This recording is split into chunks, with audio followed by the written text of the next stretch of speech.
Les amis, bonjour et bienvenue dans un nouvel épisode du podcast Pépinière. Bon les amis, ça y est, la Coupe du Monde est terminée, un mois de football, un mois plus qu'un mois de football même.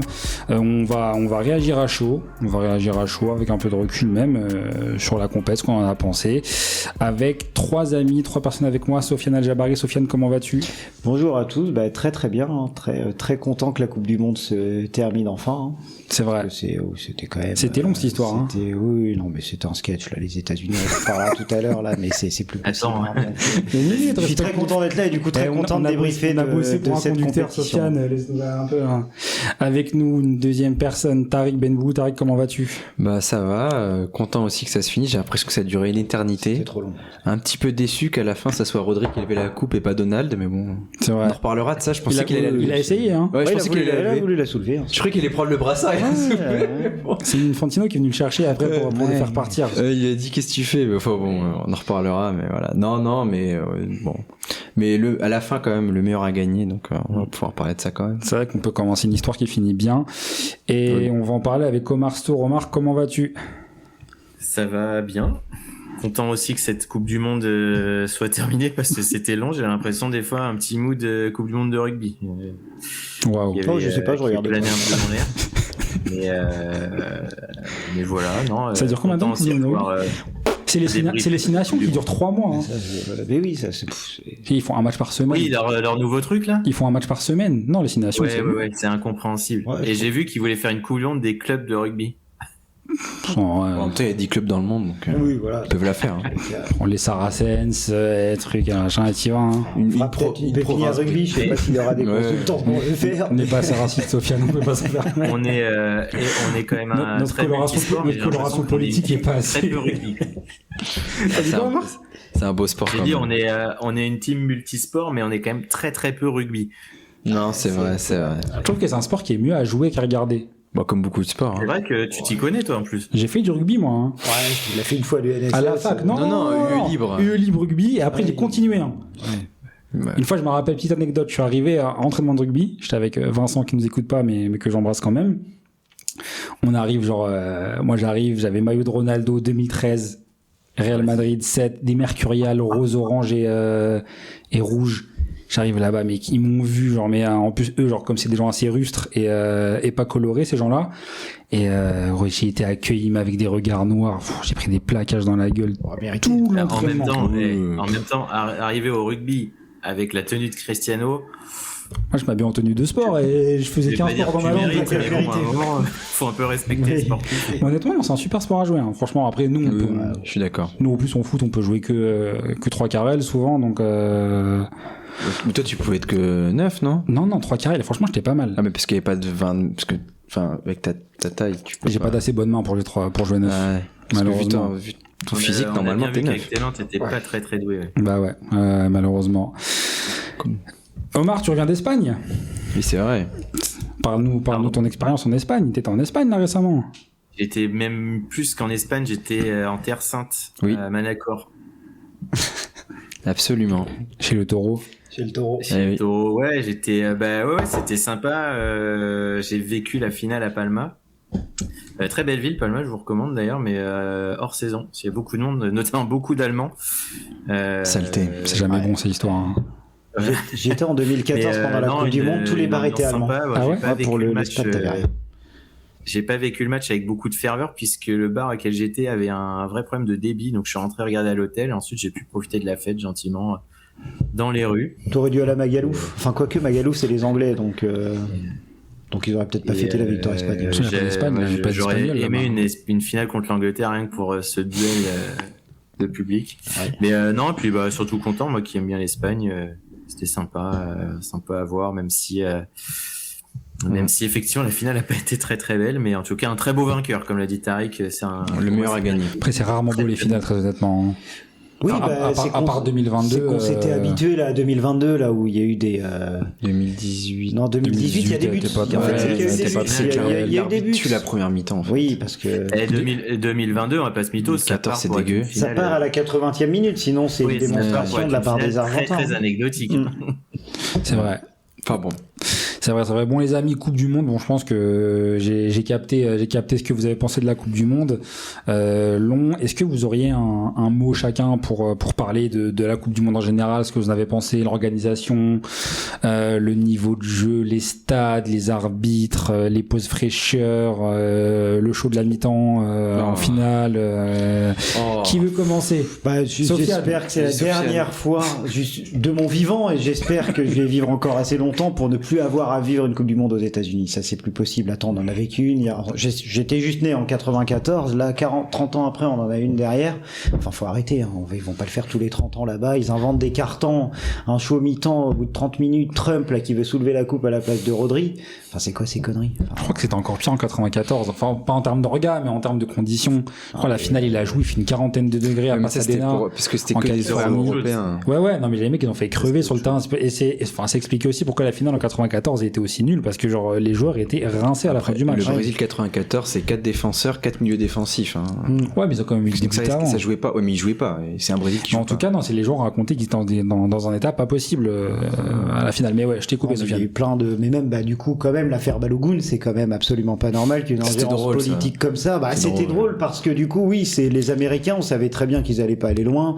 On en a rien à foutre de Balogun, mais t'imagines après c'est drôle, les Français font ça avec Mbappé plus tard, ou les Argentins font ça avec Messi, ou peu importe quoi. Tu te rends compte, c'est quand même pas normal d'avoir une telle ingérence dans le sport. Et comme ils sont nuls, c'est passé un peu inaperçu. C'est pour ça qu'on s'en foutait. Mais si Mbappé avait été suspendu contre l'Espagne et que Trump appelle ou Macron appelle pour le réintégrer, ça aurait été autre chose. Hein. T'as tous les problèmes de visa qu'il y a eu avec les supporters. Enfin, c'est un scandale. L'équipe d'Iran, le traitement de l'équipe d'Iran, les Iraniens, qui était une belle équipe au demeurant. Enfin, t'avais plein de trucs qui sont pas normaux, quoi. Comment ça, les supporters peuvent pas venir à cause de problèmes de visa? On n'a jamais vu ça ailleurs. Parce que c'est bien beau de taper sur le Qatar, hein, parce que, ok, d'accord, il y avait des torts au Qatar. On en a parlé partout sur les chaînes télé en France. Là, il n'y a pas eu un seul mot vis-à-vis de cette Coupe du Monde aux États-Unis sur aucun plateau télé. En France. Moi, en France, je parle. Un peu à la France, à la fin, ça se réveillait un peu, mais bon, dès que c'était l'écart olympique de rien, ça s'est réveillé de rien. Omar, qu'est-ce que t'en penses, toi?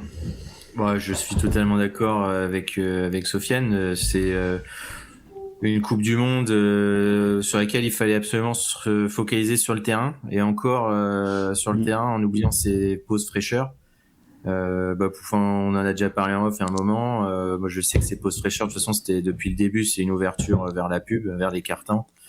Infantino a déjà trouvé le filon en disant que non, c'est pas pour la pub, puisque la FIFA ne touche pas d'argent sur ces pauses fraîcheurs, je cite, mais ce sont uniquement les télés. Bon, fin de la blague, mais cette pause fraîcheur, elle est faite officiellement pour que les joueurs avec la fréquence extrême des matchs puissent se reposer. Donc c'est pour la santé des joueurs. Donc remercions Saint-Gianni pour... Dans des stades où il faisait 22 degrés des fois. C'est clair, il était climatisé aussi. Il y en a certains qui étaient climatisés. C'est scandaleux. Et surtout que ça changeait totalement de dynamique de jeu. Bien sûr. C'est ça le problème. Je suis évidemment sarcastique, mais cette pause fraîcheur était beaucoup trop impactante. Ça change complètement la lecture du jeu. Et moi-même, je me prenais au truc en disant, c'est bon, il reste 5 minutes avant la pause, faut tenir. Mais non, en fait, c'est pas du tout ça. Comme l'a dit une journaliste suisse là qui était très très, je sais pas si vous l'avez entendu, c'était la Coupe du Monde la plus mercantile de l'histoire. Tu peux le faire avec l'accent, s'il te plaît? Je peux le faire à Roger, mais non, c'est la coupe la plus mercantile de l'histoire, donc extrêmement désagréable. Et puis forcément un contexte de moi qui m'a pas plu vers les États-Unis avec Donald Trump ultra présent, comme l'a dit Sofiane avec l'affaire Balogun qui pour moi au-delà du dégueulasse. Vous avez pas cité l'arbitre qui n'a pas pu rentrer sur exactement l'arbitre aussi, qui est scandaleux, ça. Qui est pour moi et la FIFA qui s'est couché. Puis il y a aussi, vous l'avez vu, mais lors de la remise la coupe, la présidente mexicaine et le premier ministre canadien qui étaient vraiment relayés. Ils étaient au second plan. Qui étaient au second plan, qui étaient juste là pour serrer des paluches à la fin. Moi j'ai aimé la Coupe du Monde au Mexique et au Canada parce qu'on a joué dans des vrais stades de foot. Moi aux États-Unis il n'y avait pas de stade de foot, c'était uniquement des grands stades. Alors c'était des beaux stades, mais c'était pas des stades de football. L'état des pelouses aussi était quand même à revoir. L'état de les pelouses n'étaient pas du tout en bon état. J'arrivais pas à rentrer, à me dire c'est un terrain de foot, ça va être un match de foot. Mais par contre tous les matchs au Mexique étaient très sympas et au Canada c'était des vrais stades de foot. Pour le coup moi j'ai la chance d'y aller à Toronto, donc c'est un vrai stade de foot, c'est où joue le Toronto FC. Et Vancouver, je sais pas. En tout cas, visuellement, il a beaucoup plus une gueule de stade de foot. Et puis, oui, le prix des places, le fait que, en fait, la popularité du foot soit complètement mise de côté, puisqu'on a des places qui étaient beaucoup trop élevées que nous, je pense qu'on ne peut pas se payer. Enfin, en tout cas, moi, je peux pas me les payer. Et visiblement, ça aussi, Saint-Gianni a bien réfléchi puisqu'ils se sont adaptés au marché. Donc, messieurs les Américains, vous êtes des bons pigeons. Continuez. Et visiblement, les prix des places en 2030 devraient être, je vais parler au conditionnel, beaucoup plus. Pardon. Enfin, c'est pas possible. Tu peux pas faire une Coupe du Monde au Maroc en ayant des.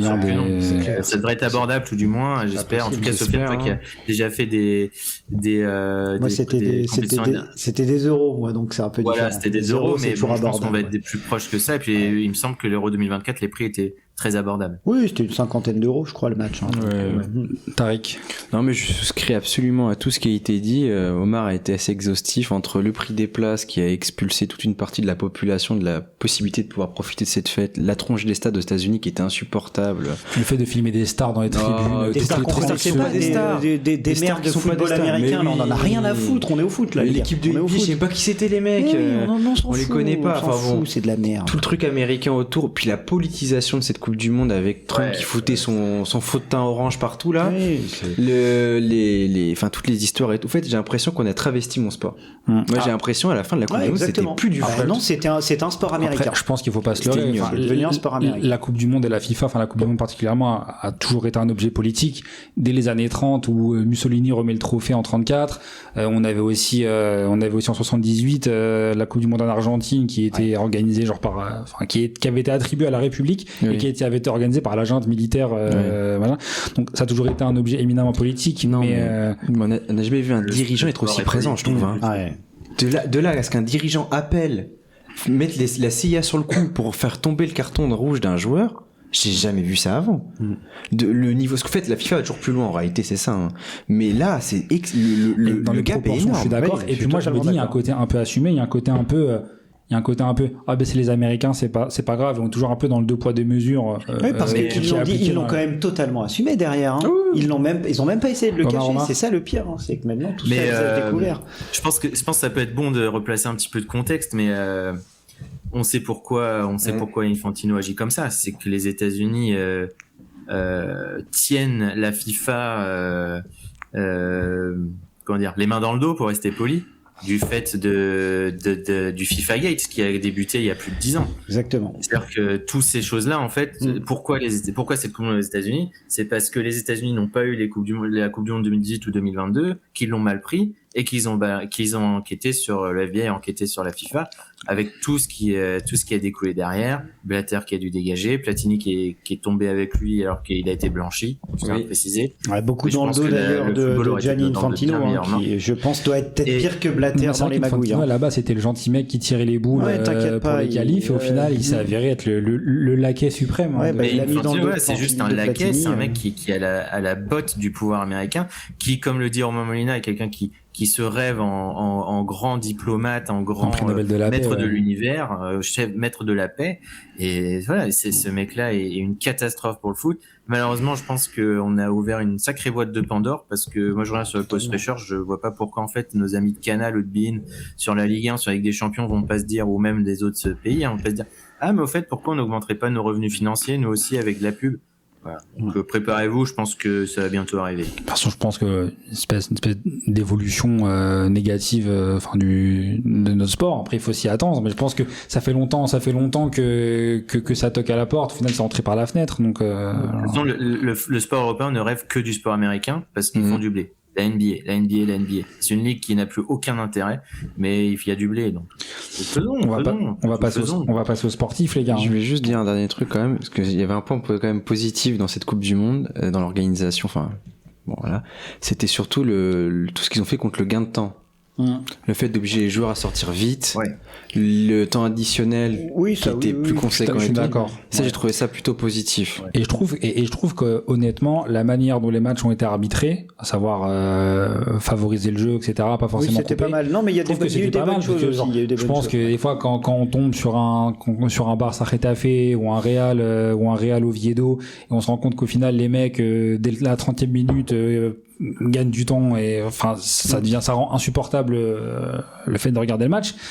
Là, je pense honnêtement, je suis d'accord avec Tarek, ça a été positif. Passons sur le sportif, les amis. Qu'est-ce que vous avez pensé du niveau de cette Coupe du Monde d'un point de vue global et puis on rentrera dans le détail après? Le niveau, déjà, il y avait vraiment une classe d'écart entre. C'est là où on voit qu'une Coupe du Monde à 32 d'une Coupe du Monde à 48, c'est qu'on voit vraiment des équipes du style Irak, Jordanie, par exemple, qui sont vraiment un cran au-dessous de tous les autres. Et après, surtout en termes de niveau, moi j'ai pas trouvé qu'il y ait eu un niveau de malade dans cette Coupe du Monde. Il y a juste l'Espagne qui a collectivement très haut. La France aussi dans un premier temps. Il y a quelques équipes, mais bon, ça se compte sur les doigts d'une main. On parlera de la France, je pense. On fera un épisode a priori dédié sur la France. On en fera un plus tard. Ouais. Non, la France, ils avaient quand même, en tout cas, ils ont impressionné tout le monde.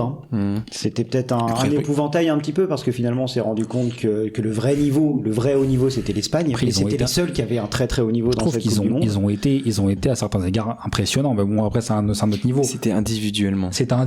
Et c'est ça en fait. Après, on fera un épisode sur le vainqueur là dans la semaine aussi. On parlera un peu de l'Espagne et comment l'Espagne est arrivée là où elle est arrivée. Enfin, on a déjà parlé dans l'épisode sur la Liga d'ailleurs, donc on va un peu se répéter des fois. Mais non, je suis d'accord avec vous sur le fait que l'Espagne était quand même 3 tons au-dessous de tout le monde. Oui, oui. Après, t'avais les Anglais, les Français et les Argentins qui étaient un niveau au-dessous. Et après, t'avais tout le Maroc. Tout le reste, le Brésil, Norvège. Toi, Tarek, la Coupe du Monde à 48 ou Omar j'ai pas à le parler, je laisse. Tarek, la Coupe du Monde à 48. Non, j'ai pas été convaincu par l'augmentation du nombre de sélections. Bon, je sais que beaucoup de gens vont pas être d'accord. Je trouve que depuis longtemps, il y a des continents qui mériteraient un peu plus d'équipes, même si elles sont pas très fortes. Je pense à l'Afrique notamment. L'Amérique du Nord, je comprends pas pourquoi ils ont tant d'équipes. 3 équipes, alors 3 équipes, 5 pays. Voilà. C'est ça. Peut-être parce qu'il y avait les trois organisateurs aussi. Mais avant, mais quand il y avait la Coupe du Monde à 32. Mais oui. Il y avait 3. Il y avait toujours Mexique, États-Unis, Canada. États-unis, Mexique, ouais. Encore Trinidad et Tobago. Ouais, mais ils avaient que 4 équipes. Ouais, mais c'est. Après, ils ont vu toutes les petites îles, etc. C'est énorme. En 2010, il y avait Trinidad et Tobago. C'est une maxi fédération. Après, mais t'as toutes les Antilles, t'as toutes les îles, les Caraïbes. L'Océanie, sont 20 000 pays, il y a qu'un pays qui y va. Ouais, oui. Ouais, mais c'est normal, ça. J'en veux pas plus. Je pensais qu'il fait peut-être un petit rééquilibrage. J'aurais aimé qu'il diminue un tout petit peu le nombre de sélections européennes, en fait, moi, pour que les qualifs servent enfin à quelque chose en Europe, parce que qualifs. Ouais, mais finalement, regarde, quand tu vas dans la Coupe du Monde, après, tous les Européens, ils passent le premier tour. Bah non, l'Écosse, ils se font fouetter. Oui, il y a l'Écosse. La Turquie. La Turquie, ils se font fouetter. La Turquie, surprise d'ailleurs, qu'ils se fassent sortir. Dans ces conditions, ouais. Dans ces conditions. En vrai, ils n'ont pas eu de chance. Franchement, ils ont fait des. Mais je veux dire, les Européens, eux, ils passent quasiment tous. Oui, mais il y a plein d'Européens, ils passent, mais c'est cosmétique. Après, les gars, le truc, quand on parle d'une Coupe du Monde, il y a trop d'équipes. C'est qu'en soi, enfin, nous, on a un peu une espèce de vision française élitiste, donc il faut les meilleures équipes pour qu'on puisse avoir de l'enjeu sportif. Mais quand on regarde des pays comme la Jordanie, ce que ça crée socialement chez eux, le fait que tout le monde regarde, qu'ils louent des amphithéâtres, ou des théâtres romains pour regarder, ça crée une espèce de truc où en fait eux se sentent aussi impliqués dans la Coupe du Monde. Alors du coup on va aller par l'absurde, on met tous les pays, on fait un tournoi d'un an où on va s'affronter des François Lycée Futuna, des France Philippines pendant 6 mois jusqu'à tomber enfin contre un gros. Enfin on va pas faire. Non, je sais. En vrai c'est tout c'est un peu le regard quand il y a un petit peu hypocrite qu'on peut avoir parce qu'effectivement ils ont le droit de participer, tous ces pays-là. Ils ont le droit de vivre la Coupe du Monde. Et moi, je suis content. Moi, j'aime bien aussi le premier tour de Coupe du Monde, justement, pour vivre ça. J'aime bien avoir ces petites équipes, un peu comme ça. C'est sympa, c'est festif. Après, on sent que c'est un peu pour du beurre, les premiers. Enfin, je suis d'accord que le premier tour. Mais par contre, là, sur une Coupe du Monde à 32, c'est intéressant. Sur une Coupe du Monde à 48, en fait, il y a trop de matchs disparates. Et même sur les 16e, au final, il y a peu d'intérêt. Parce qu'en fait, tu sais, Sofiane, tu dis, ouais, les équipes européennes, elles sortent. J'ai envie de te dire. En fait, là, pour pas sortir des poules, en fait, faut se casser la gueule. Mais il y a 8 Africains sur 10 qui sortent en 16e. Il faut faire les Africains, ils ont fait une très très bonne compétition. Mais sinon, tu vois, les équipes qui sortent pas des poules, c'est des équipes très très faibles. Là, Sofiane, t'avais un avis sur l'Afrique, la Coupe du Monde des pays africains. Tarek qui était pas d'accord avec toi? Si. Mais moi, je trouvais juste un peu choqué. Il y a des équipes qui auraient pu faire mieux. Je pense à Côte d'Ivoire. Même le Sénégal j'étais un peu déçu. Norvège, oui, non, mais c'est là où après tu vois le niveau de l'Afrique contre une équipe de seconde zone européenne, par exemple, où je pense que la Norvège, par exemple, est supérieure à toutes les équipes africaines, à part le Maroc. Je pense après, parce que le Maroc, ils les prennent, ils les tordent. À part le Maroc, bien sûr, le Maroc, je mets complètement à part. Ouais, mais si vous prenez cette Norvège-là, après, bon, c'est un débat qu'on a eu en privé, qu'on va pas revoir, mais par contre, les pays africains, je trouve qu'ils ont fait quand même une plutôt bonne Coupe du Monde, même le Congo qui est allé emmerder l'Angleterre quand même, pour finalement perdre derrière, mais je trouve qu'ils ont été bons. La Côte d'Ivoire, ils font un bon tournoi.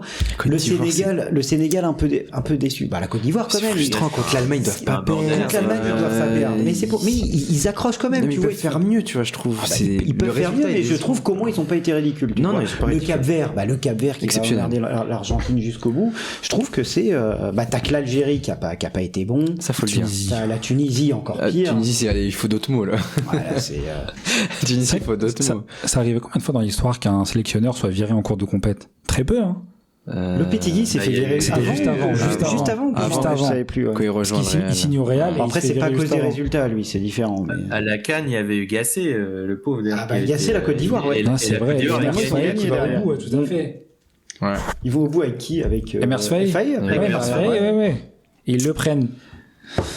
Mais bon, j'ai trouvé globalement qu'il y avait trop d'équipes, ça a rallongé, la Coupe du Monde a été interminable. Enfin, bon, j'ai pas été trop satisfait de cette ouverture. Moi, j'aurais juste ouvert un peu plus à certains continents et diminué pour d'autres. Mais bon. Tu commences à t'intéresser vraiment à partir des 8e, même les 16e finalement, à part le Maroc-Pays-Bas, qui était intéressant. Il y avait par ça, bon, même les 8e. Les 8e, ouais, même les 8e. Les 8e, ça commence après en général. Et tu vois, moi, à un moment, je faisais la remarque, je regardais les 16e. Et donc, tu te qualifies, d'habitude, quand tu passes un tour, tu commences un peu à te rapprocher de la finale, tu dis, ouais, tu commences à être en quart. Et là, je me dis, putain, mais on est là, on est qu'en 8e. Oui. On est vraiment qu'en 8e, tu vois, genre, oh là là, et tu sais, c'est une coupe du monde, c'est vraiment pour les gogoles de foot comme nous, on regarde tout. Mais on est là, ouais, c'est la coupe du monde, mais moi j'étais là, et après, je pense qu'il a fait, ce qui est dommage dans ce format-là 48, c'est que du coup, comme t'avais 3 chapeaux 1 qui étaient 3 pays de merde, savoir le Mexique, le Canada et les États-Unis, ça a faussé énormément de tableaux jusqu'au 8e de finale. Tu vois, par exemple, Maroc-Canada en 8e de finale, enfin, qu'est-ce que le Canada a fait là? Je vais vous proposer une idée. On n'en avait pas parlé en off, tiens, ça. Qu'est-ce que vous en pensez si on reste, par exemple, avec une sélection, une coupe du monde avec 48, à faire un format un peu comme la Ligue des Champions? Avec des poules qualificatives et Mais une seule et même poule. Suisse. Gianni Infantino, je pense qu'il va faire ça d'ici 3-4 éditions. En plus, il s'est bien tiré les boules, lui. Oui, t'inquiète. En fait, je me demande pour des trucs comme ça si c'est pas plus intéressant, tu vois. Et d'ailleurs, comment ils vont faire en 2030, comme il y a quasiment 6 pays organisés? Les 6 sont qualifiés. Les 6, ils vont être chapeaux. Ouais. Après, la chance qu'on a, c'est que c'est quasiment des chapeaux. Paraguay, bon, l'Uruguay, pas sûr. C'est Uruguay. Uruguay, Paraguay, Argentine et mais 3 pays. Les 4 autres, c'est chapeau. Ça va, parce que, mais bon, quand même. Par contre, ça veut dire que pour être chapeau 1, t'as intérêt à être sacrément au classement FIFA. Exactement. À part l'Espagne. Parce que là, ça en fait 6. Mais après, si c'est à 48 équipes, bon, finalement, ça élargit. Le Portugal, normalement aussi, je pense. Ça dépend de quelqu'un. Tout dépend où ils seront dans 3 ans. Tout dépend de. Il sera là, apparemment. Il sera toujours là. Il sera à l'Euro. Je pense que les gars, il fera l'Euro. De toute façon, moi, je pense pas. Tu penses qu'il fera pas l'Euro pour Ronaldo? S'il va faire l'Euro, je sais pas. Mais bien sûr que si. Mais bien sûr que. Mais tu rigoles ou quoi? Basculons d'ailleurs, les amis, parce qu'on va parler des équipes. Un bilan rapide des grosses sélections. Vous, on va pas parler de. Enfin, évidemment, ça va être votre point positif, ça va être l'Espagne, bien évidemment. Si vous avez un bilan, genre, si vous feriez un chapeau des grosses équipes, qui réussit sa Coupe du Monde et qui ne la réussit pas? Par rapport aux attentes. Par rapport aux attentes, bien sûr. L'Angleterre, c'est globalement réussi. Oui. Si l'Angleterre, c'est réussi, oui. Attention, mesdames et messieurs, attention. Pour moi, c'est globalement réussi. Chose rare, Tariq Benbou a parlé en bien de l'Angleterre. Non, parce que moi, j'attendais rien de l'Angleterre. Non, mais c'est. Oui, j'attends rien, ils ont un truc, c'est toujours pareil. Au premier gros, ils sautent. Donc, là, ils l'ont eu en demi, ils auraient pu l'avoir en quart, le gros. Ils seraient sautés en quart. Mais bon, ils ont quand même allé en un immense match. Il y a des joueurs qui ont été énormes. Le Mexique. Oui, mais ils ont pas eu un parcours non plus monstrueux. J'ai pas dit l'inverse. C'est juste normal qu'ils soient arrivés en demi. Il y a peu d'équipes qui ont un parcours monstrueux. Je trouve qu'ils ont fait. À part l'Espagne. Mais pour moi, la France, c'est normal qu'ils soient arrivés en demi. C'était le strict minimum étant donné le parcours qu'ils avaient eu. Il y a limite l'Espagne qui a eu le plus gros parcours parce qu'ils ont eu un gros délai d'écart. Ils ont eu le Portugal. Ah non, mais l'Espagne a eu le plus gros parcours. Ils ont eu en 8e même, pardon. Oui, 8e, ils ont Portugal. Et après, il y a la Belgique. Belgique, qui était pas trop mauvais. D'ailleurs, Belgique, c'est plutôt réussi. J'étais surpris. Je pensais qu'il serait bien. Belgique, c'est réussi, étonnamment. Et encore une expérience positive pour Rudy Garcia. Hein. Bah, Rudy, il passe quand même pas loin de se faire sortir lamentablement en 16e. Oui, mais ils font un bon match contre l'Espagne. Contre l'Espagne, c'est vrai que je pense que c'est un match honorable. C'est peut-être l'équipe qui a le plus dérangé l'Espagne. Il y a le Portugal aussi. Le Portugal, il est bloqué, mais il leur faisait pas peur. Oui, et parce que le milieu. Mais il gagne pas il gagne pas souvent. Il gagne pas souvent contre l'Espagne, mais souvent il les embête. Bah là, ils sont à voir les dernières minutes. Des Nations, ils gagnent. Des Nations, il y a que deux équipes qui la jouent. Ouais, mais il l'a gagné. Moi, je trouve que ils vont la gagner beaucoup. Moi, je trouve ça compliqué de dire que la France ou l'Angleterre ont fait un bon bilan. Pour moi, c'est le strict minimum. Non, l'Angleterre, si. Donc, ils allaient se faire sortir par les Norvégiens juste avant. Non, mais non, par le Brésil, c'était possible. Ou par le Congo en 16e. Par le Brésil, c'était possible. Oui, ils ont pas joué le Brésil. Bah non, mais normalement, ils ont joué le Brésil. L'Angleterre, il y avait quand même plein de points d'interrogation. Enfin, nouveau sélectionneur, des joueurs, on sait pas s'ils vont être au niveau. Voilà, il y avait le sujet avec Bellingham. Tu sais, il prend pas. Oui, mais quand tu regardes le parcours, il y a rien de. En fait, ça aurait été étonnant s'ils s'étaient fait éliminer avant par une équipe beaucoup plus faible. L'Angleterre, il y a l'Angleterre, il y a aussi un truc, c'est que moi, j'ai aimé l'Angleterre, mais j'ai pas aimé Thomas Tuchel. Et pour moi, l'Angleterre, si Tuchel ne fait pas ses choix catastrophiques pendant le match, ils vont en finale. L'Angleterre joue la finale. C'est sûr et certain. Moi, je pense que si. Je suis d'accord avec moi, pour moi, la communion de l'Angleterre est bonne. Et c'est leur meilleur résultat depuis 66, donc 3e. Donc, demi-finaliste.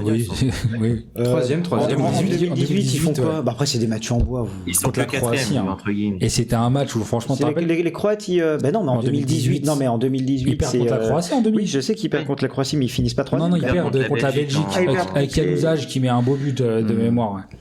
Mais je veux dire, l'Angleterre fait une bonne compétition, mais comme la France. Après, pour moi, non, ils ont pas fait une bonne compétition, ils ont fait le strict minimum, les deux. Dans les grandes équipes, il y a plus des flops au final. Je suis d'accord l'Angleterre, c'est une grosse équipe. Quand même, c'est dans les 5 meilleures équipes du monde. Et largement. Sur le papier, oui, sur le papier, là. Sur le papier, le Portugal devant. Et même dans les Dieu sait que je ne parle pas dans mon cœur, mais quand même, ils sont dans les 5 meilleures nations, ça c'est clair. Après, ils sont les gars, ils sont demi-finalistes 2018, finalistes l'Euro 2020, ils sont quart de finaliste 2022, finalistes l'Euro 2024.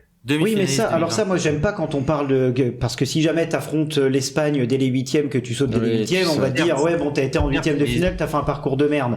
Quand on regarde la demi-finale. Il y a une forme de régularité, quand même. Oui, mais une régularité, regardez les parcours, s'il vous plaît, regardez les parcours. Regardez les parcours. En 2018, pour arriver en demi-finale, ils sautent les Colombiens et les Suédois. Je trouve qu'au début de la arrêtez, c'est normal qu'ils arrivent en demi. Sur l'Angleterre. Moi, je suis d'accord avec Tariq. C'était pas écrit qu'ils allaient faire demi-finale. Certes, c'est vrai qu'ils ont. C'était pas écrit quand tu vois le parcours après derrière. Mais c'est pas leur faute si la. Mais je dis pas que c'est de leur faute. Je dis pas du tout que c'est de leur faute. Je dis juste que, étant donné les adversaires qu'ils ont affrontés, c'est normal qu'ils soient arrivés en demi. Que l'Argentine soit arrivée en finale ou que la France arrive en demi. Tout comme la France, c'est normal qu'elle soit arrivée en demi. L'Argentine. Passons à l'Argentine. C'est exceptionnel. C'est paranormal. Moi, l'Argentine, je trouve que c'est une très très bonne Coupe du Monde au regard de l'état des joueurs, au regard de l'équipe. Oui. La fin est un peu amère. L'Argentine, c'est aussi la meilleure, le top des gros, entre guillemets, excepté l'Espagne, c'est les émotions procurées pendant les matchs. C'est qu'il n'y a pas un match normal. Oui, exactement. Le match du Cap-Vert, il est complètement dingue. Le match de l'Égypte, c'est une folie furieuse. Les gars, ils reviennent de nulle part. Alors, certes, ils dominaient le match, mais il y a quand même un truc dingue. Ils finissent tous en larmes. Le match contre la Suisse. Putain, ils s'en sortent quand même sacrément bien. Mais pareil, ça arrive à tirer comme ça. Le match contre l'Angleterre, t'as Messi qui ressort à la 85e, là, pour faire 2 passes D. Il y a quelque chose de paranormal. C'était presque mystique. C'est pour ça qu'en finale, à un moment, tu commences à te dire si ça va au péno. Oui, mais c'est à un moment donné, là, tu tombes contre une équipe qui est vraiment forte, et puis c'était pas possible. Mais le truc, c'est qu'à la fin, ils prennent le but à la 104e. Non. 104e. Non.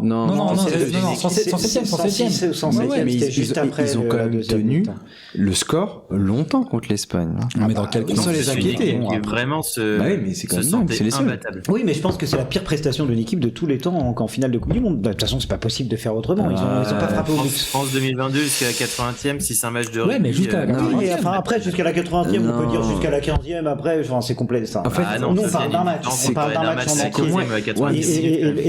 Et le fait est que la France a mis 3 buts quand même derrière à partir de la 80e. Donc, on peut pas dire quand même que la prestation argentine de 2026 c'est pareil que celle de 2022. Et puis la France laisse un souvenir impérissable parce que l'Argentine, ce qu'ils vont laisser, c'est une image extrêmement négative sur le match. Oui. On s'en souviendra pas. On se souviendra pas.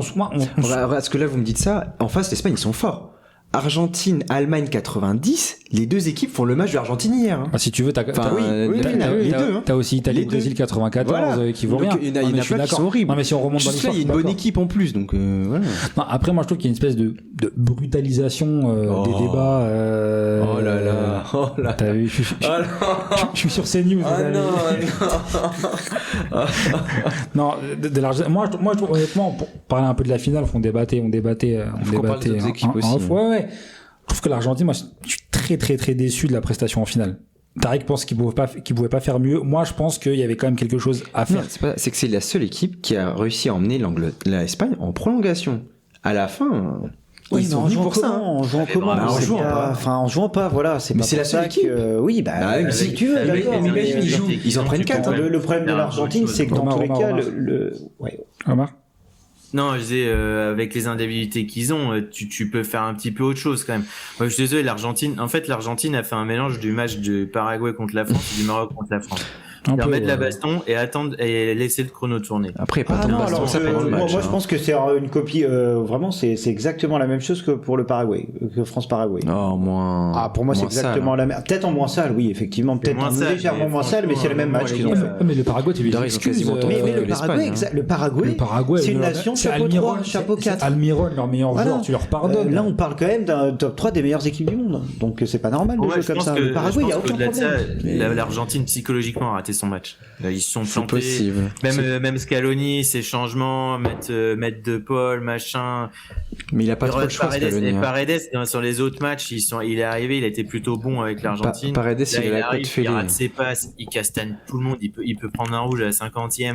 Et ils sont passés à côté. Moi, je pense qu'ils ont donné une très très mauvaise image du foot pour une finale, honnêtement. C'est scandaleux de proposer ça en finale de Coupe du Monde. Paredes, il a la côte cassée. Il s'est cramé physiquement. Je pense que c'était cramé physiquement. Je pense qu'émotionnellement, ils sont allés au bout parce qu'un parcours, à chaque fois que tu passes ric-rac, tu sais que c'est potentiellement le dernier match de Messi avec la sélection. T'as envie de faire bien. En Coupe du Monde, ouais, en Coupe du Monde. Tu tombes contre une équipe qui te domine de la tête et des épaules. À un moment, tu t'y perds un peu. Il y a aussi un truc, le foot en Amérique du Sud, c'est pas le foot en Europe. Pour eux, c'est pas du foot. C'est beaucoup plus. Ah oui, non, mais bien sûr. Comme le Paraguay, on l'a vu contre l'Angleterre. Voilà, pour eux, c'est beaucoup plus. Et s'il y a aussi ça à prendre en compte dans le côté émotionnel et tout. C'est pour ça que les Brésiliens aussi, à chaque fois, s'effondrent et tout. Le Brésil, les gars, basculons sur le Brésil. Je sais pas quoi dire. On s'y attendait. Avant de parler Brésil, est-ce qu'on peut parler chirurgie esthétique? Non. On fera une vidéo. On fera une série Vinicius à part. Alors, on parle, le visage de Vinicius est devenu plus harmonieux ce temps passant. Non, mais le Brésil, après, honnêtement, c'était attendu. Est-ce que vous les attendiez plus haut? Écoute, j'attendais pire, moi. Moi, je les attendais peut-être même pire. Moi, quand j'ai fait le podcast, la preview avec Tariq et Babast et Omar. Moi, honnêtement, le Brésil, c'était une équipe que j'avais mis dans mes surprises. Oh là là, je l'ai pas compris. C'est bien, t'as pas écouté, ça. Si je sais, mais il faut quand même remettre du truc là. Et honnêtement, moi, ce que j'avais dit, c'était porté par des joueurs comme Vinicius qui pour le coup réussissent leur compétition et c'est pas non plus stratosphérique. Non, c'est pas stratosphérique. Beaucoup de gens étaient bien plus fort que lui. Au Brésil, il est pas blâmé. Après, pour le coup, c'est ça. Et Vinicius, il avait une histoire assez contrariée avec la sélection brésilienne et pour le coup, il a un peu redoré son blason avec la sélection. Peut-être parce qu'il savait qu'il y avait une opération qui arrivait. Peut-être. Mais et je pense que le Brésil, l'Inpain, ils avaient quand même des bons joueurs, ils avaient une bonne défense centrale, ils avaient des bons milieux de terrain, ils étaient coachés par Carlo Ancelotti et donc ils étaient pas coachés. C'est un homme qui sait faire de la gestion. Et moi, honnêtement, je me dis que ça aurait pu le faire. Et honnêtement, contre la Norvège, ils font un peu n'importe quoi, mais ça passe pas loin. C'est quand même beaucoup plus de cases que la Norvège. Ils doivent passer. Et puis après, tu sais pas ce qui se passe en quart, etc. Mais moi, c'est quand même un échec. C'est un échec important. Et pour moi, c'est un échec de coaching aussi, parce que le fait de prendre Neymar, c'est une chose. le fait de faire rentrer Neymar à un moment aussi important où il faut que tu défendes, parce que le Brésil c'est une équipe qui n'est plus le Brésil des années 70 ou 80. Et moi c'est une remarque qui est assez j'ai lu ça sur j'ai lu des vlogs, j'ai lu des blogs qui parlaient dessus, et en fait les équipes sud-américaines comme le Brésil, qui ont totalement dénaturé leur manière de jouer par rapport aux années 70, 80, 60, etc. Aujourd'hui, sont dans un jeu beaucoup plus froid, européen, etc. C'est en fait, se fondre dans le, mais là où dans le but de se faire recruter en Europe derrière. L'Argentine, le Chili, quand ils étaient forts dans les années 2010, l'Uruguay, eux ont quand même gardé une espèce de patte sud-américaine dans la manière dont ils jouent. Et je pense que grâce à ça, ils ont pu faire chier des équipes européennes. Le Brésil, c'est une équipe qui est totalement insipide aujourd'hui. Le Brésil technique, moi, de ma vie, j'ai jamais connu ça. Depuis que je regarde le foot. Et surtout, et là, j'abonde dans le sens de Sofiane, et effectivement, en fait, c'est un moule pour le foot européen. Et c'est surtout, en fait, que les joueurs brésiliens, aujourd'hui, ils se barrent à très jeunes. Ouais, mais les joueurs argentins, ils partent aussi tôt. Les gars. Les joueurs argentins, ils partent tôt aussi. Oui, non, mais pareil, mais l'Argentine, je pense qu'on joue comme en sélection. Avec le même truc. Ouais, mais l'Argentine, c'est un autre style de jeu que le Brésil, quand même. Et moi, je pense qu'en reniant. C'est ouvertement de la castagne, le foot sud-américain, on va dire, hispanophone. Même le Brésilien, c'est bourrin. Oui, c'est bourrin. Il y a aussi une image construite par Nike. Un peu le jeu. Non, moi, c'est pas qu'une image construite par Nike. Quand tu remontes dans les années même 40, 50, 60, 70, t'as une vraie culture 80. Technique. 80, t'as une vraie culture du joga bonito, t'as une vraie culture genre de la passe, du dribble, de l'effacement. Non, en fait, c'était l'Espagne de l'époque. Exactement. Et c'est un peu ça. Exactement. Et moi, je trouve que le Brésil aujourd'hui, c'est dénaturé. Et même, c'est des mots qui font que pleurer tout le temps. Ils sont très, très émotifs. Et je pense que genre, ils ont perdu leur manière de jouer. Et je pense parce qu'il y a une surconstruction autour du Brésil, autour de ce que c'est. Moi, je pense que c'est une construction qui existe. Et je pense que Nike, comme je suis d'accord avec toi, sur les années 2000, a remis au pot l'image du joga bonito, mais c'est un Brésil. Nous, on a 30 ans, on a 12, 30 ans, on a jamais vu ça. Qu'on peut retrouver un peu, on va faire une petite aparté dans 30 secondes, qu'on peut retrouver avec l'équipe américaine de basket. C'est une équipe on va parler basket là.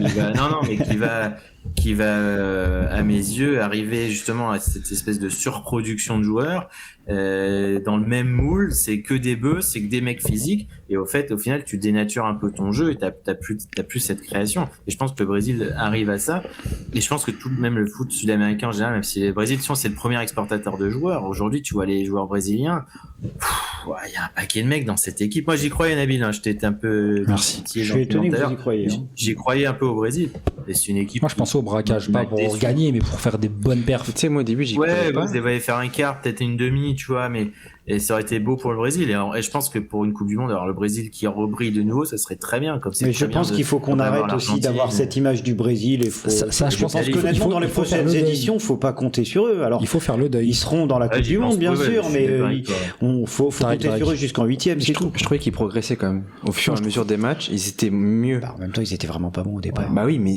quand même, moi, il y avait des, tu vois, Cunha c'était bon. Cunha c'était pas mal. Thiago, il a eu du mal. Le milieu était de mieux en mieux. Alors Casemiro était bon. Casemiro, c'est dur. Et discutable, si je puis dire. Casemiro, c'est terrible. Mais tu regardes, t'avais la terre était nulle, ça c'était attendu. Tu regardes des mecs, t'as quand même Vinicius qui s'est quand même fondu dans le collectif. Et puis genre, il y avait une espèce de schéma de jeu préférentiel qui se construisait, et ça réussissait quand même. Après, Vinicius, c'est pas dur à faire dans un collectif. C'est un vrai ailier. Il fait son taf d'ailier, pas ni plus ni moins. Mais genre, c'est un gars genre de. T'as pas besoin d'adapter une tactique particulière, ça que je veux dire. Dans le dernier tiers, il faisait différent. C'est plus comme il a quand même marqué des buts. Il a marqué 4 buts en. Non, mais j'ai pas dit qu'il avait rien fait. Je dis juste que pour l'adapter dans un collectif, c'est pas dur, Vinicius. Omar.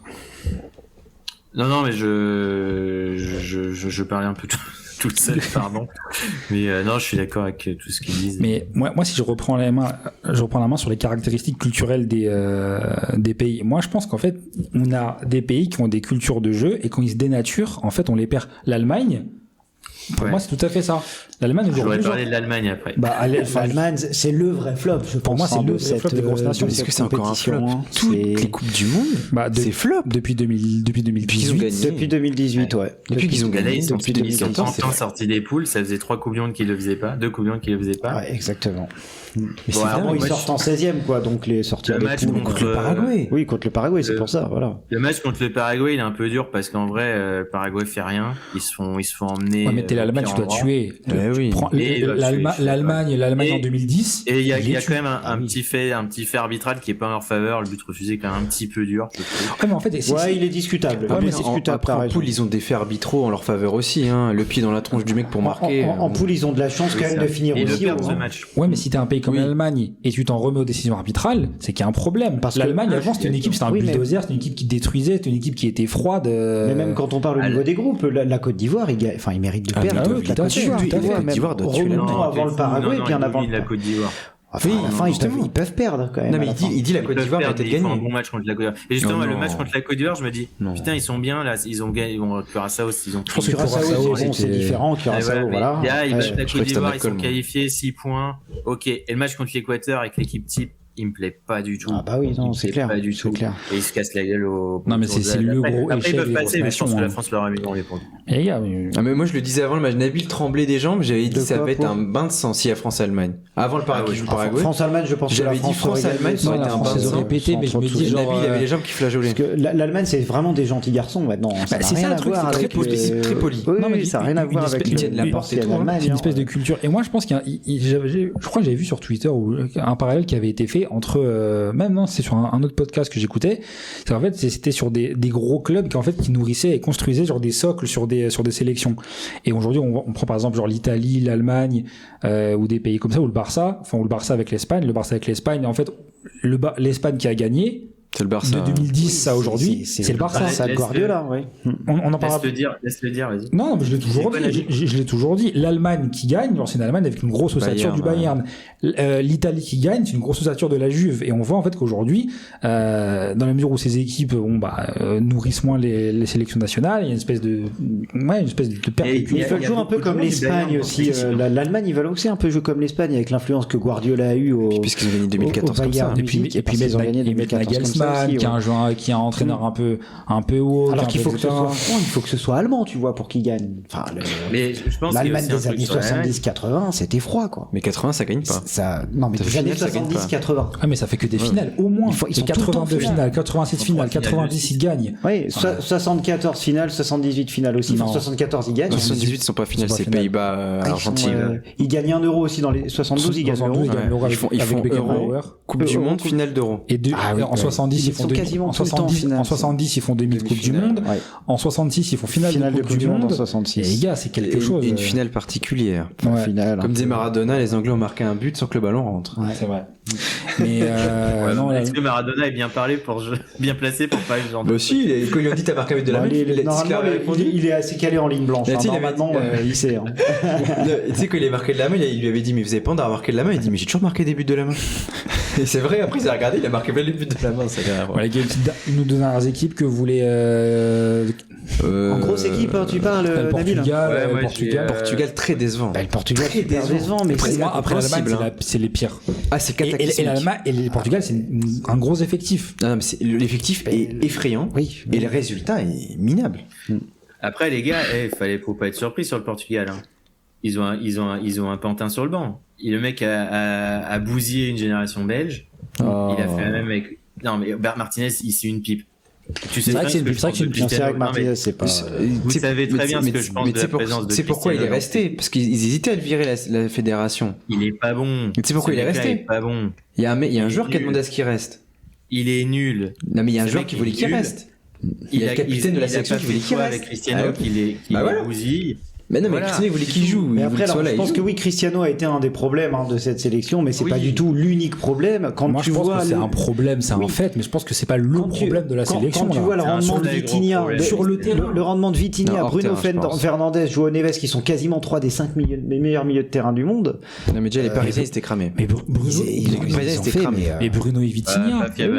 Mais Bruno et Vitinha. João Neves, il était un peu meilleur que les deux autres. C'est vrai. Mais Bruno et Vitinha, c'est terrible. C'est catastrophique. Vitinha, méconnaissable. Non, Bruno il est pas bon.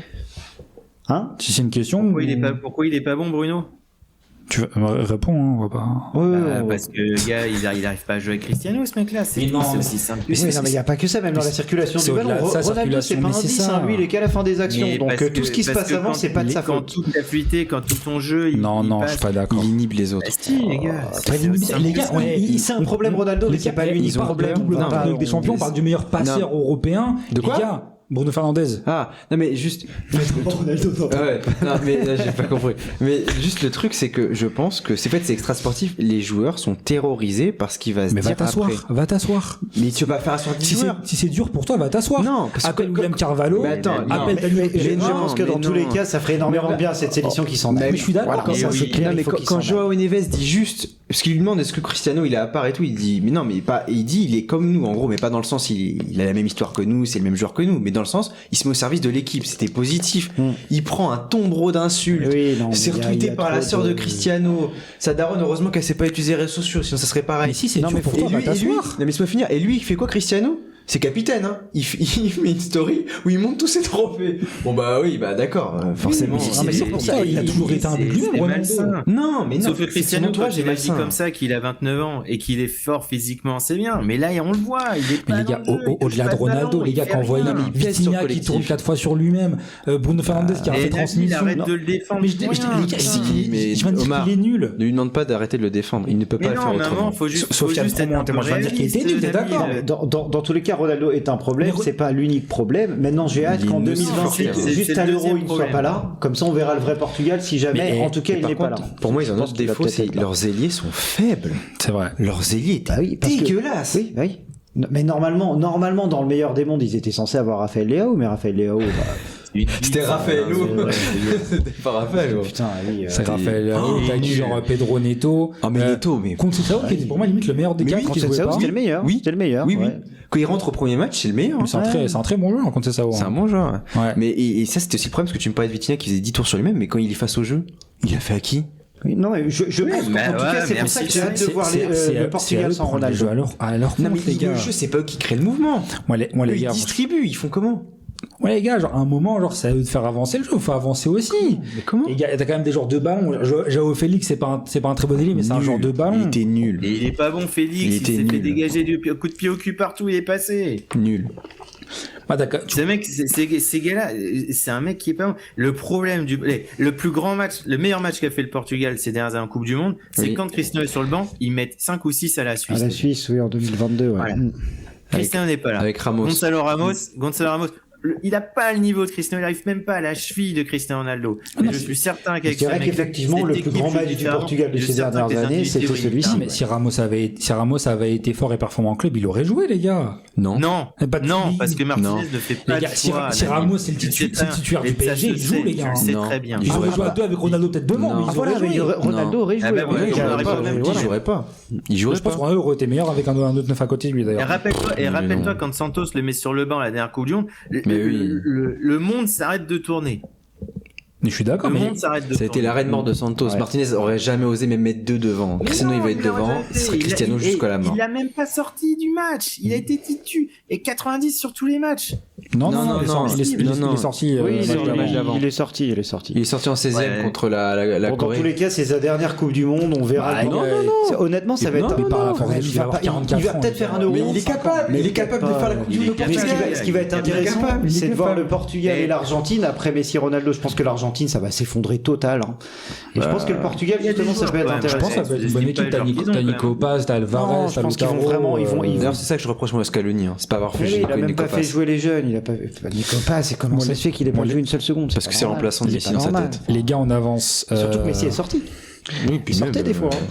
Mais les deux. Attends, juste sur le Portugal, j'ai un petit coup de gueule. Ça concerne pas le Portugal, mais ça concerne un match du Portugal.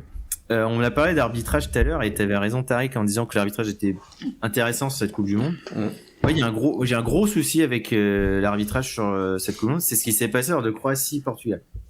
Le but refusé à la Croatie pour un soi-disant contact du ballon avec le joueur croate qui va ensuite vers un joueur hors jeu. On le voit dans la direction du ballon, la balle ne bouge pas. Pas de contact, par du cheveu. Peut-être. C'est les cheveux, oui. C'est peut-être du cheveu. Sauf que quand vous regardez la courbe des contacts, donc qui nous montre, quand la balle touche le Portugais, parce qu'elle touche Veiga, là, le défenseur portugais, le ballon ne vibre pas. Donc là, il y a un vrai problème technologique, et l'arbitre ne peut pas revenir dessus. Et là, je trouve qu'on a fait un nouveau pas dans la soumission technologique de l'arbitrage du football, même dans le sport, Tariq, on connaît ça avec le hockey au tennis. Ok, horreur. La technologie, il y a un problème technique. Il y a eu un problème technique. et l'arbitre ne peut pas lire, il est condamné à avoir ça. Elle est condamné à prendre une mauvaise décision. C'est tombé sur la Croatie, c'est dommage pour eux, c'est con. Ils ont l'habitude. Ça reste entre guillemets que la Croatie, donc c'est un petit pays, ça va pas faire beaucoup de bruit, il y a que le pauvre Modric qui a gueulé à la fin, mais bon, Modric il pèse pas beaucoup. Si c'était arrivé contre la France, contre l'Espagne, ou pour l'Argentine, qu'est-ce qu'on n'aurait pas entendu? Voilà. Donc il y en a ras-le-bol, c'est un de mes premiers coups de gueule, il y a un ras-le-bol de cette technologie dans l'arbitrage. Revenons, c'est utopique, hein, revenons à un arbitrage humain par pitié. Après, c'est qu'il y a tellement aujourd'hui de débats sur n'importe quelle décision arbitrale qu'en soit. Non, mais là, je te parle pas de décision arbitrale. Non, mais c'est pas le sujet. Je suis d'accord. En fait, c'est de volonté de tout rationaliser avec des algorithmes. Je suis d'accord. Mais en parlant de ce match, on peut peut-être passer aux joueurs parce que le match de Modric contre le Portugal. Waouh. Exceptionnel. Je sais pas comment il fait pour être aussi fort à ça. C'est insolent. Je pense que en fait, quand t'es fort et que physiquement t'es bien, et là, il était bien. Modric, c'est un mec qui a besoin de jouer aussi. Même au Real. En fait, il était moins performant au Real à la fin parce qu'il jouait moins. Et je pense que même en 2025, quand il est remplaçant au Real, je pense qu'il aurait fait un bien fou à ce milieu de terrain parce qu'il était pas dans le rythme et on termine avec Ceballos en créateur. C'est vrai que Modric, c'est impressionnant. Ce qui a fait beaucoup de mal au Real. Mais ouais, passons aux joueurs, les amis. Est-ce que vous avez un avis général sur la performance des joueurs? Moi, je trouve que ça a été un mondial où les stars se sont quand même pas mal illustrés. Grâce aux poules où il y avait des matchs en bois, ils sont mis en confiance. Au niveau des stars. Non, mais même dans les matchs direct, quand tu vois, il a pris confiance. Mbappé, Messi, Dembélé, Olysée aussi. Mais s'il arrive, il est pas sûr de lui, il fait quasiment qu'un match de prépa. Je l'ai pas trouvé exceptionnel. Il arrive contre l'Algérie, il se régale. Après, t'es confiant. Et tous les joueurs, franchement, ça a été ça. Et tu joues les Autrichiens et les Jordaniens juste après. Les Autrichiens leur ont posé des problèmes. Ils ont embêté. Pas le choix de marquer assez vite quand même. Parce qu'ils n'ont aucune occasion offensive. Après, ils ont pas le choix. Mais je trouve que c'est un mondial où je pense que c'est lié à ça, Tarek. Mais je pense que le fait qu'il fasse un match en bois, je pense que ça permet à des joueurs de. T'as bien vu même le nombre de buts. Mbappé il finit à combien? 10 buts. C'est pas arrivé depuis 8. À 8. C'est pas arrivé depuis quoi? 70 10 buts. Je sais pas, même t'as Haaland, Kane et Bellingham qui finissent quasiment à 7, je crois, donc il y a t'as un nombre de buts énorme. Terminé à 5 buts, t'étais très bien. C'est vrai que t'as Mbappé qui fait une grosse compète, Messi, Haaland, Bellingham, quasiment toutes les grosses stars. Kane il en met 6, Kane il en met 7. Vinicius avant de sortir. Kane a un match en moins d'Mbappé quand même, faut quand même. Je crois que Bellingham il en met pas 7. 7 contre la France. Et Bellingham, genre c'est l'anglais qui a le plus marqué sur une Coupe du Monde all time. Oui, bah en même temps ils sont rarement loin. Avant c'était la Lineker et Kane avec 6. Non, 6. Ah non, sur une seule Coupe du Monde. Mais Kane, c'est la deuxième fois qu'il fait 6 buts. Oui. Quand même, faut quand même. Il a marqué un triplé contre la Tunisie, ça compte pas. Oui, bah c'est comme là. C'est que normalement, contre la Croatie aussi. En 2018, il jouait le Panama. Oui, forcément, il en a mis quelques-uns aussi. Mais je pense que le format a aidé à cette inflation de buts. Parce qu'il y a beaucoup de joueurs qui ont marqué beaucoup de buts. Je pense que c'était un bonheur pour la FIFA, le fait de pouvoir mettre en avant des stars. Et c'est vrai que les stars, à part Ronaldo, il a égalisé son meilleur score. Il a 3 buts, c'est son meilleur résultat. 3 buts, c'est son meilleur résultat. Yamal. Mais il y a Yamal, bah oui, effectivement, Yamal. Et non, il en met 4 en 2018, Ronaldo. Ah bon? Ouais. Triplé contre l'Espagne, but contre le Maroc. C'est vrai. Oh, quelle horreur. En poule. Et la VAR qui fonctionne pas pour Maroc-Espagne. Non, mais ouais. Contre l'Uruguay. Et non, je pense que ça a aidé, mais ouais, comme des stars qui sont illustrées, je trouve que c'était pour un fanboy de stars, c'était une super Coupe du Monde. Mais pour les footix, c'est la Coupe du Monde. Pour les footix, c'est très bien, ouais. En fait, je trouve que ça s'est parfaitement aligné avec cette Coupe du Monde. Oui, c'est ça. C'était une Coupe du Monde marketing. C'est un peu le hasard. Belle formule, Omar. Le problème, c'est qu'il n'y a pas une match d'anthologie. Est-ce que vous avez... Moi, je trouve. Si. Bah non, moi, j'ai pas trouvé qu'il y ait vraiment de match. L'Argentine, sur lequel on va pas s'en souvenir. Dans 10 ans, on s'en souviendra pas. Le Mexique-Angleterre, ce qui lui coûte cher, c'est que c'est à 3h du mat. Mais c'est un énorme match. C'est vrai que c'est un super match. Oui, le Mexique, je l'ai vu en replay du coup. Je peux pas C'est un énorme match. Je peux vous dire que celui-là, il est en prime time européenne. Oui, mais est-ce que dans 12 ans tu vas en reparler, tu vois, ça je sais pas. Après, je pense que t'en reparleras pas. Je pense que très peu de monde l'ont vu, c'est pour ça. Sofiane, la pluie, le stade Aztec, l'Angleterre qui mène, ça c'est un vrai stade de foot. Qui revenir, qui est à 10, qui tient de manière héroïque. Mais un beau Mexique, qui a bien joué durant cette Coupe du Monde. C'était une bonne équipe de cette Coupe du Monde. Moi, dans les joueurs, il y a un Mexicain que je vais souligner. Vous avez dit les stars, donc je vais pas. Vas-y. On va voir. Quiñones, Quiñones qui était très bon. côté suisse aussi qui était très côté suisse, ouais. Très bon. Je vais saluer Bono, légendaire. Bono, oui, exceptionnel. Mazraoui qui a fait un très beau tournoi aussi. Côté marocain, il y a eu quand même des belles satisfactions. Alainaoui, moi je l'ai trouvé super bon. Boadi et Lainaoui, ça a été des satisfactions quand même. Surtout Lainaoui. Les gars, on est tous d'origine marocaine, donc c'est une équipe fallait pas le dire. Mais franchement, Yacine Bono, mon gars. Pour moi, je pense que c'est peut-être le joueur le plus important de l'histoire du Maroc. Ah oui, totalement. Cumulé. Ah oui, de très loin. Parce qu'on a été trahi par Achraf Hakimi, donc. Et j'ai l'impression que c'est un super gars en plus, donc franchement. Mais après. Il y a un joueur que j'ai beaucoup aimé, on l'a pas eu beaucoup. J'ai bien aimé son équipe aussi, c'est Tajon Buchanan qu'on connaît un peu en Ligue 1. Ah oui, Buchanan, à Villarreal. J'ai beaucoup aimé au Canada, j'ai beaucoup aimé cette équipe. Je l'ai trouvé joueuse, sympa. Bon, avec un coach quand même filière Red Bull, hein, donc avec des philosophies de jeu. Ils avaient mis un but magnifique. En plus, il regardait les Américains, même s'il est lui-même américain. Donc... Il y a Wood en Nouvelle-Zélande qui avait été très bon aussi. Hein. Oui. Wood en Nouvelle-Zélande qui a été très très bon aussi. Bon, sur les peu de matchs qu'ils ont fait, mais est-ce qu'ils avaient une surprise? Les Zélandes, je les ai pas vus en direct, malheureusement. Un joueur qui vous a surpris, ce qui est le joueur du tournoi, quand même, qu'on n'a pas cité, Rodri. Ouais. Oui, je vois sur les réseaux des gens qui se plaignent et tout, mais pour moi, il mérite amplement son titre de meilleur tournoi. C'est vrai que Rodri, je pense, il a pas de stats, forcément. Je pense que Rodri, il brille par son invisibilité. Enfin, genre, il brille par le fait qu'en fait, il quadrille. Ouais. Nabil, je suis d'accord avec toi, mais tu l'as trouvé invisible, toi, sur cette Coupe du Monde? Non, mais genre pour nous on regarde le foot. J'ai compris ce que tu voulais dire. On regarde le foot avec une espèce genre d'analyse, pas dire un peu poussée, parce qu'on n'est pas plus intelligent que d'autres, mais on trempe dans le foot depuis longtemps. Donc en fait, les mouvements de Rodri, comment il se positionne par rapport au ballon, les mètres qu'il fait gagner, etc. Ça, on le remarque. Mais je pense que pour la personne qui regarde un match tous les 4 ans, Rodri, ça lui saute pas aux yeux. Je pense que c'est peut-être le seul joueur qui est indispensable dans l'équipe d'Espagne. Mais c'est Rodri, c'est le seul. C'est peut-être le seul qui est remplaçable. Tu remplaces n'importe quel autre joueur, même Yamal. Je pense qu'il gagne cette Coupe du Monde. Par contre, Rodri, il est irremplaçable. Je pense dans cette équipe d'Espagne 2026. Un joueur qui vous a surpris. En bien ou en mal? En bien ou en mal, comme tu veux. Moi, j'en ai 2. Quand tu dis surprise, c'est un mec que t'attendais pas forcément. Exactement. À ce niveau-là. Vas-y, Nabil, parce que. Moi, j'ai Rodri parce que Rodri. C'est vraiment une surprise. Après, il revient quand même d'une grosse blessure. Oui, il revient d'une grosse blessure. Rodri, pour moi, je le pensais mort. Moi, Rodri, quand il y a 3 mois, il dit qu'il va venir au Real. Je dis, qu'est-ce qu'on va en faire? Et aujourd'hui, je suis prêt à vendre ma maison pour qu'il vienne. Mais je comprends pas pourquoi Pérez il veut pas. C'est une aberration. Moi, Rodri, je l'attendais pas à ce niveau. Et autre surprise aussi, c'est Messi, les gars. Oui. Oui. Honnêtement, Messi, je l'attendais pas.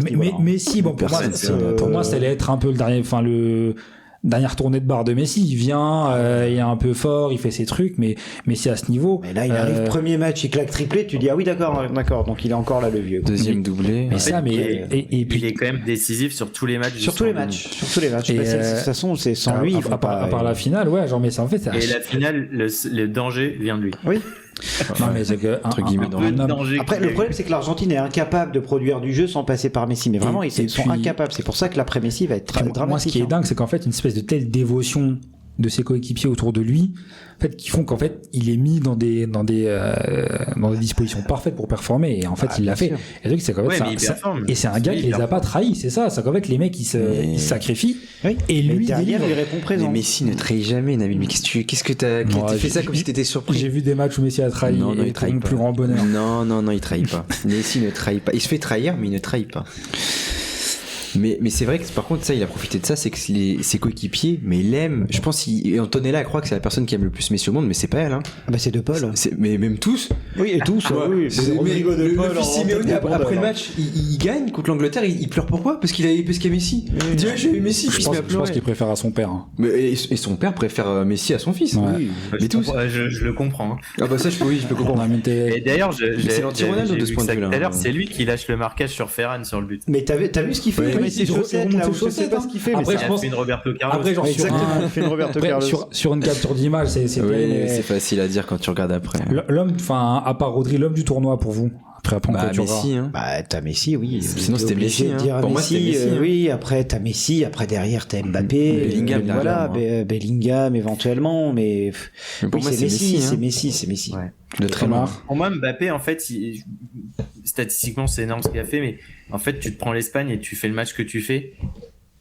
Oui, mais il fait pas. Enfin, tu attendais quoi d'Mbappé contre le Paraguay, il est catastrophique. Contre l'Espagne. Finalement, si Mbappé est pas alimenté, à la différence de Messi, c'est pas lui qui va faire le jeu. Donc dans tous les cas, Mbappé, si tu lui donnes pas de ballon, il va pas faire un bon match. Puis Mbappé, il incarne la coupe. Enfin, aujourd'hui, genre, il déploie une telle puissance. Enfin, tu sais, vraiment en Coupe du Monde, il y a une espèce de truc impressionnant, exceptionnel. Il y a le différentiel avec le reste de l'année. Exactement, tout ça, exactement. Problème, moi, je le voyais au Real, je dis, bah, les mecs, c'est pour ça, moi, quand je débattais avec Sofiane après le match du Maroc. Et moi, Mbappé, s'il est comme ça toute l'année, très très content, hein, mais déjà contre le Paraguay, si on regardait le match d'Mbappé contre le Paraguay, s'il n'y a pas son péno, c'est catastrophique. En fait, le problème, c'est que les attaquants sont pas du tout alimentés. Il est chez qui contre le Portugal? Non, ils sont pas alimentés. Il fait rien, Mbappé, parce que dans tous les cas, il a quasiment dans la surface. C'est le seul joueur. Il en a très peu, honnêtement. Il fait pas un si mauvais match. C'est le seul joueur qui en a 7 dans la surface. En tout cas, des offensifs, je trouve que c'est celui qui fait le moins mauvais match comparé à Dembélé, Olise, qui sont vraiment catastrophiques et qui sont eux censés faire le jeu. Dembélé, il fait pas le jeu, Dembélé. J'attends encore son match référence depuis 2017. Il a quelques chiffres. C'est pas ça, naze, les gars. Son match référence en équipe de France all-time, c'est contre la Norvège. Dembélé. Il est meilleur que qui, t'as dit? Meilleur que du monde que Yamal, Dembélé, les gars. Même pas. Largement, les gars. Non. Je suis pas spécialement d'accord, Nabil. Moi, j'ai beaucoup de mal avec Dembélé parce qu'en fait, il est jamais décisif quand on a besoin de lui. Parce que contre la Norvège B, il y a aucun problème. Là, il te met triplé. C'est son seul match référence en équipe de France. Je dis que les gars, quand même, les gars. Après, alors contre le Maroc, oui, mais son but, bon. Allez, le deuxième but. Mais à part ça, vraiment, il fait pas. C'est le Ballon d'Or, gros. Tu me parles de lui. Ouais, t'as en plus. C'est pas Yamal, je vais le défendre un peu. Il brille pas, mais il est dans le collectif. Non, Yamal, pour moi, il arrive. Il a l'étiquette de meilleur joueur du monde, ou bien genre. Il arrive, il est blessé, Nabil. Mais il arrive, il a l'étiquette de meilleur joueur du monde. Tu ponds une Coupe du Monde comme ça, c'est pas au niveau d'un meilleur joueur du monde. Mais ça, on est d'accord. C'est ça. Mais sur les matchs, par exemple, à élimination directe, la plupart, il est très bon. À part la finale, il est vraiment nul. Il est très moyen, les gars. Mais en fait, Yamal, vous le voyez toute l'année, les gars. Yamal, c'est pas ça. Oui, mais Nabil, en fait, la différence entre les deux, c'est que Dembélé, tu le vois contre l'Espagne, et d'ailleurs, tu le vois même aussi contre l'Angleterre, alors qu'il y a même plus de pression, il loupe des contrôles. Ça, Yamal, qu'il soit bon ou mauvais, il va pas louper un contrôle. Les gars, Yamal, en fait, il y en a un autre devant qui rate des contrôles. Dembélé, mais regardez son match contre l'Espagne, techniquement, c'est catastrophique. Catastrophique. Ça paraît technique de Dembélé, on peut me lancer pendant une heure. Moi, je trouve pas ça normal qu'un joueur de ce calibre-là, qui soit Ballon d'Or, ne sache pas faire un contrôle. Mais il était Ballon d'Or parce qu'il arrivait bien à fixer le gardien. Mais Ballon d'Or parce qu'il méritait son Ballon d'Or, les gars. Mais j'ai pas dit qu'il le méritait pas. Personne n'a dit ça ici. Si, les deux, ils disent ça, là. Ah, bah, moi, je l'ai pas dit. J'ai dit c'est un petit Ballon d'Or. C'est pas un énorme Ballon d'Or. C'est pas Messi, Ronaldo, Benzema. Ce n'est pas un grand joueur. Bah, c'est par la force des choses désormais un grand joueur. Non, c'est pas. Mais non, c'est par la force des choses un grand joueur. Mais dans 20 ans, personne ne s'en souviendra de Dembélé. C'est un grand joueur qui a fait partie d'une grande équipe et qui a fait gagner des grandes équipes. Bon, de toute façon, c'est pas le sujet, là, Dembélé, mais. Non. Mais bon, on n'est pas d'accord, c'est pas grave. C'est pas grave, les amis. Mot de la fin. On a traîné. Très déçu par Cherki, personnellement. Ouais. D'accord. Ah oui, on pourrait faire un focus sur Cherki, non? On pourrait faire un focus sur Cherki. Si vous avez 2 minutes, on peut avant de clôturer. On va appeler Jonas. Non, Cherki. Je suis déçu de ses rentrées. Pour moi, il a pas été mis dans les bonnes conditions, mais je suis déçu de ses rentrées. Cherki, moi, je suis peut-être l'un des plus grands fans de Cherki qui existe sur cette terre. Moi, Cherki, j'attendais que ce soit le 12e homme, parce que bon, il avait pas été titulaire pour moi, mais soit le 12e homme qui rentre, qui fasse les différences, qui percute, qui fasse les passes, les décalages, les buts, comme il a pu le faire en match de prépa ou bien avec City cette année. Bien sûr. Et ça n'a pas été le cas. Il est rentré, soit il se cachait, il faisait des passes latérales, soit il faisait pas des bonnes passes. C'est un joueur, après je parlais pas d'état d'esprit, parce que bon, non, mais ça, c'est rien. C'est rien, c'est pas à moi d'en parler. Mais pour moi, il a pas été au niveau de ce que devrait être le 12e joueur. Alors du coup, c'était pas vraiment le 12e joueur parce qu'il switchait entre Barcola et Doué. Mais même au milieu, il y avait Manu Koné. Au final, ça a été le 15e joueur. Voilà, mais finalement, après, c'est lui qui vient juste derrière. C'est lui qui a le plus de temps de jeu. Ça a été le 15e jour, 14 ou 15e jour au final. C'est ça. Et c'est pas une Coupe du Monde de niveau, c'est une Coupe du Monde. Après, c'est très très décevant. En plus, lui, genre, c'était un première grosse saison en Europe, il se montre en première ligue, donc c'était quand même un moment important pour lui pour se montrer en équipe nationale. Exactement. Sachant qu'il n'est pas en sélection depuis très longtemps. C'est pour ça, moi j'attends encore. On en a parlé. Deschamps pas. Je pense que si Deschamps était resté, c'est compliqué. Mais vous voyez, il faisait de la Casette. On en parlait là sur notre groupe WhatsApp, mais moi j'attends encore une grosse référence de Cherki, que ce soit en Coupe du Monde ou en Ligue des Champions.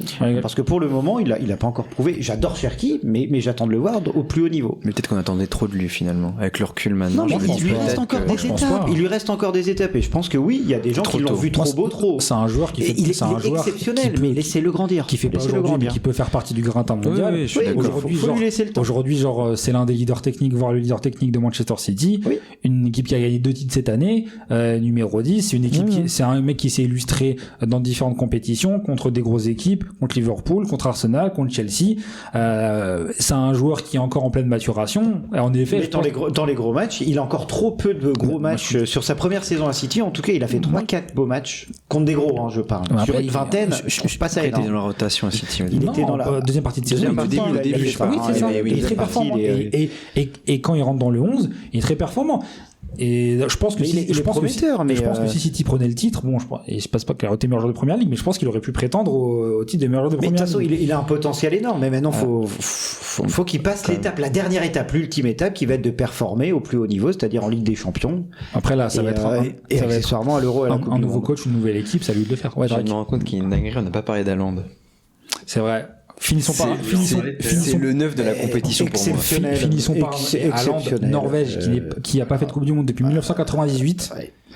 Comme qu'on peut performer quand on a une équipe de seconde zone, parce qu'apparemment il y a un certain Zlatan qui se plaignait de pas pouvoir performer parce qu'il était avec la Suède. Bah voilà, il y en a un là, un petit Norvégien qui arrive. L'équipe jouait pas si mal que ça, parce que lui aussi il a besoin d'être approvisionné quand même. Et puis après, moi je trouve que comme tous les 9 de toute façon. Oui, voilà. Non, mais je trouve que Haaland est exceptionnel. C'est pas contre le Brésil, c'est pas. Je pense c'est pas notre joueur, c'est pas le joueur qu'on kiffe regarder. Non, mais en termes de puissance dégagée, de confiance, de comment il optimise tous ses déplacements. Comment il se place sur le terrain, comment il arrive à être létal en une occasion, parce que ça c'est un truc. En fait, il porte son équipe, c'est lui qui finit toutes les actions. C'est impressionnant. Mbappé, il lui en faut 3-4 à chaque fois, et bon, c'est pas négatif, mais de toute façon, s'il mettait toutes ses occasions, ce serait. En termes de finition, oui, ça n'a rien à voir. C'est un joueur. Le Brésil, il est incroyable. Mais contre le Brésil, le but. En plus, ils ont pas grand chose à se mettre sous la dent, la Norvège, avant leur but. Son deuxième but, là. Mais le premier, c'est le deuxième qui est dingue. Le deuxième, le premier, il est tout seul dans la surface, il donne sur Gabriel, il le matraque toute l'année en première ligue. Et là, il lui redunk dessus. Le deuxième but, il a l'arrêt, une frappe rasante.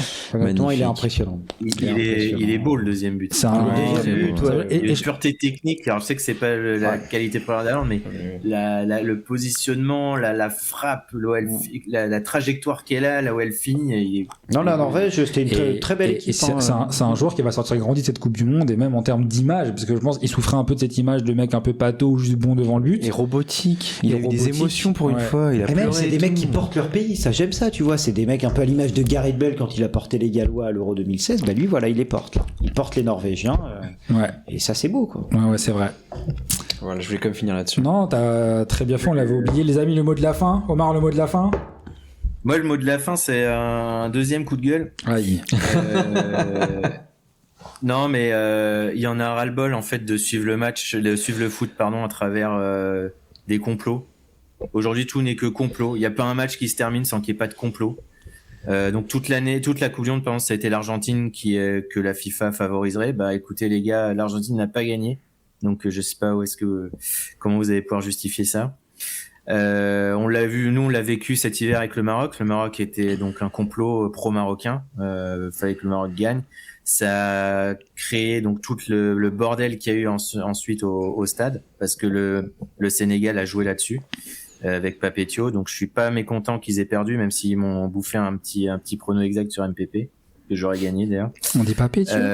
Papetio. Il y en a ras-le-bol en fait de tous ces gars qui se mettent là à filmer dans leur voiture ou devant leur écran à se dire c'est pour le moins de contact, il y a un complot. Ça pourrit le foot.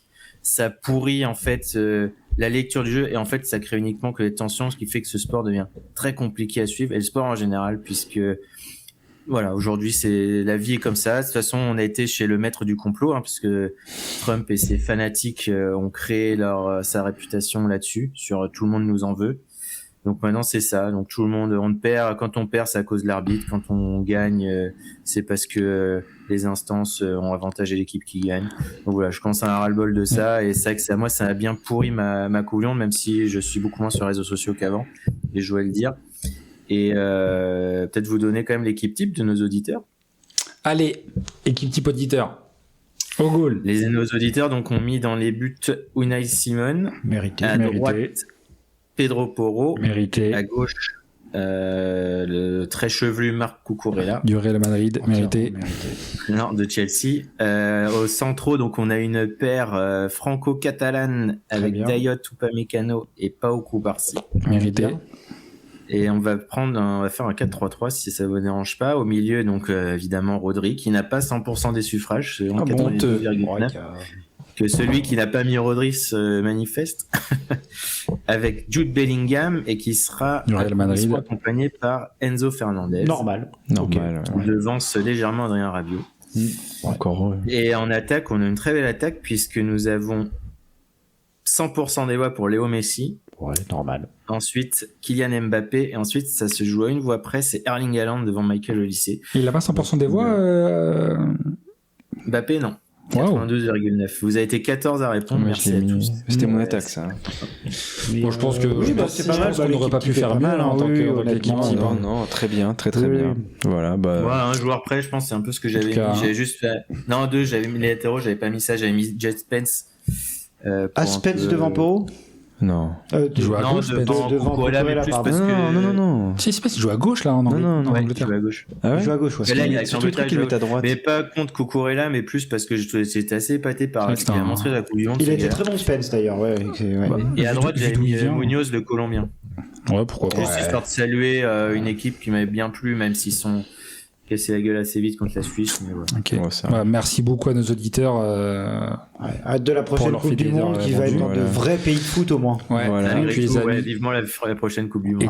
Et comme on dit à chaque fois, j'ai oublié de le dire, mais n'hésitez pas à cliquer, les amis, cliquez sur l'ensemble de nos réseaux, Instagram, YouTube, Apple Podcast, Spotify, Deezer, Amazon Musique. On était chez toi, Jeff.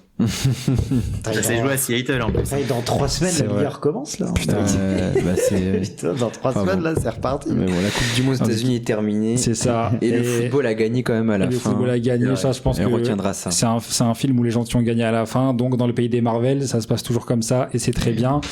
Les amis, un grand merci. Non, je dis malgré tout, les stades étaient merci à vous. Les stades étaient pleins. Un grand merci à vous. Merci. Allez, à la prochaine, les amis, bisous. À plus. Allez, ciao.